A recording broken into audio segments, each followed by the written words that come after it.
Assalamualaikum warahmatullahi wabarakatuh. Alhamdulillahirabbil alamin wa bihi nasta'in wa ala umuri dunya waddin sayyidina wa maulana Muhammadin wa ala alihi wa sahbihi ajmain. Amma ba'd. Yang saya hormati Bapak Aan Widiono MPD selaku dosen pembimbing mata kuliah Teknologi Pendidikan, dan yang saya banggakan teman-teman PGSD A7.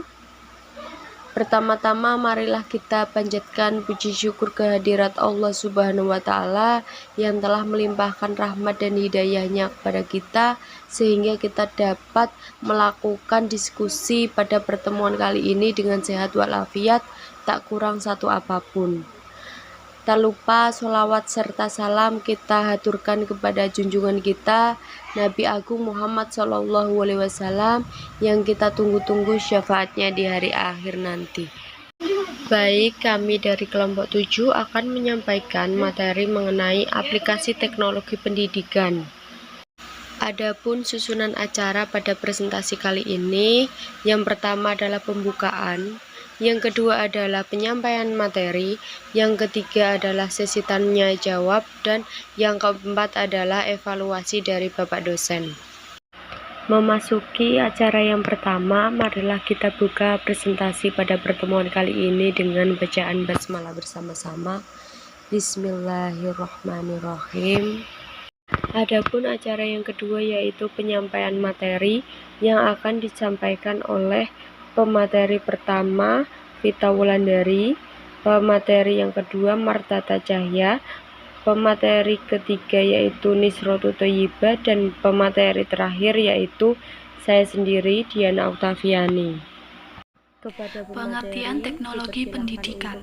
Teknologi pendidikan adalah studi dan etika praktek untuk memfasilitasi pembelajaran dan meningkatkan kinerja dengan menciptakan, menggunakan, dan mengelola proses teknologi yang tepat dan sumber daya. Menurut Association for Education, Communication and Technology atau AECT 2004, mendefinisikan teknologi pendidikan sebagai berikut. Teknologi pendidikan adalah studi dan praktek etis dalam upaya memfasilitasi pembelajaran dan meningkatkan kinerja dengan cara menciptakan, menggunakan, atau memanfaatkan dan mengelola proses dan sumber-sumber teknologi yang tepat. Saya, Martata Cahya Triamustika-Weni, akan menjelaskan mengenai peran aplikasi teknologi dalam meningkatkan produktivitas pendidikan. Adapun salah satu contoh aplikasi teknologi pendidikan dalam meningkatkan produktivitas pendidikan tersebut diantaranya adalah melalui pembelajaran berbasis internet yang dinamakan e-learning. Ada 4 komponen penting dalam membangun budaya belajar dengan menggunakan model e-learning di sekolah. 1. Siswa dituntut secara mandiri dalam belajar dengan berbagai pendekatan yang sesuai agar siswa mampu mengarahkan, memotivasi, mengatur dirinya sendiri dalam pembelajaran. Yang kedua, guru mampu mengembangkan pengetahuan dan keterampilan, memfasilitasi dalam pembelajaran, memahami belajar dan hal-hal yang dibutuhkan dalam pembelajaran. Yang ketiga yaitu tersedianya infrastruktur yang memadai. Yang keempat, administrator yang kreatif serta penyiapan infrastruktur dalam memfasilitasi pembelajaran. Assalamualaikum warahmatullahi wabarakatuh. Di sini saya sebagai pemateri 3 akan menjelaskan aplikasi teknologi pendidikan di era global.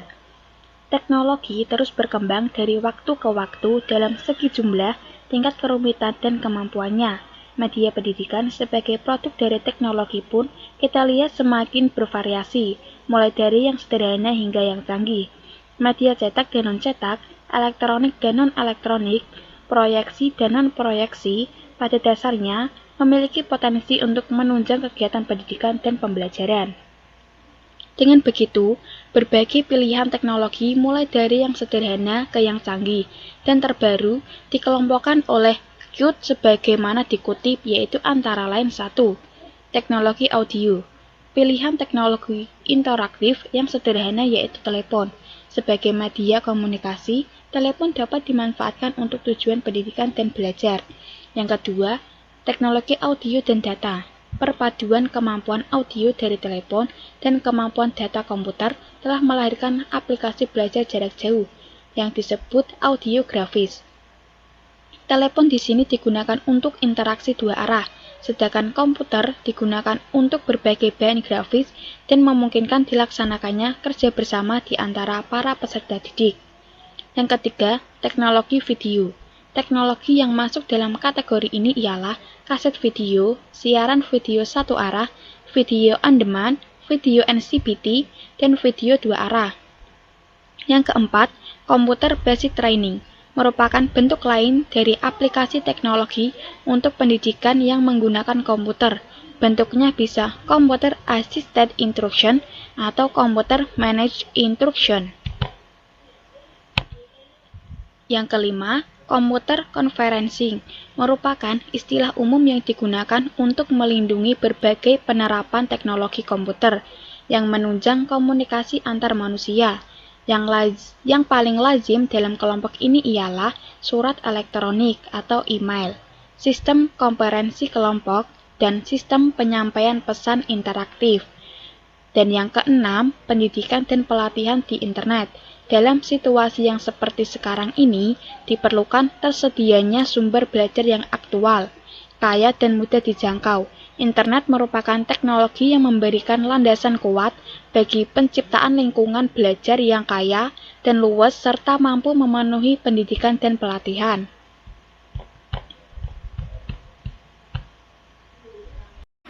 Baik, saya Diana Oktaviani akan melanjutkan materi berikutnya. Internet adalah jaringan global yang menghubungkan beribu bahkan berjuta jaringan komputer dan komputer pribadi yang memungkinkan setiap komputer yang terhubung bisa melakukan komunikasi satu sama lain. Penggunaan internet untuk pendidikan dan pembelajaran bisa dilakukan dalam tiga bentuk. Yang pertama, web course adalah penggunaan internet untuk keperluan pembelajaran, di mana seluruh bahan belajar, diskusi, penugasan, konsultasi, latihan, dan ujian sepenuhnya disampaikan melalui internet. Yang kedua, web-centric course adalah penggunaan internet untuk keperluan pembelajaran di mana sebagian bahan belajar, diskusi, penugasan, konsultasi, dan latihan disampaikan melalui internet, sedangkan ujian dan sebagian konsultasi dilakukan secara tatap muka. Yang ketiga, web image course ialah pemanfaatan internet untuk pendidikan, untuk menunjang peningkatan kualitas kegiatan belajar mengajar di kelas. Bentuk ini juga dikenal dengan nama web live course karena kegiatan pembelajaran utamanya adalah tatap muka di kelas. Peranan internet di sini ialah untuk menyediakan konten atau sumber belajar yang sangat kaya dan juga memberikan fasilitas hubungan ke berbagai sumber belajar. Juga tak kalah pentingnya yaitu pemberian fasilitas komunikasi antara pengajar dengan peserta didik secara timbal balik. Sekian dari saya, terima kasih. Baik, saya ucapkan terima kasih untuk para pemateri. Kemudian memasuki acara selanjutnya yaitu sesi tanya jawab dan evaluasi dari Bapak dosen.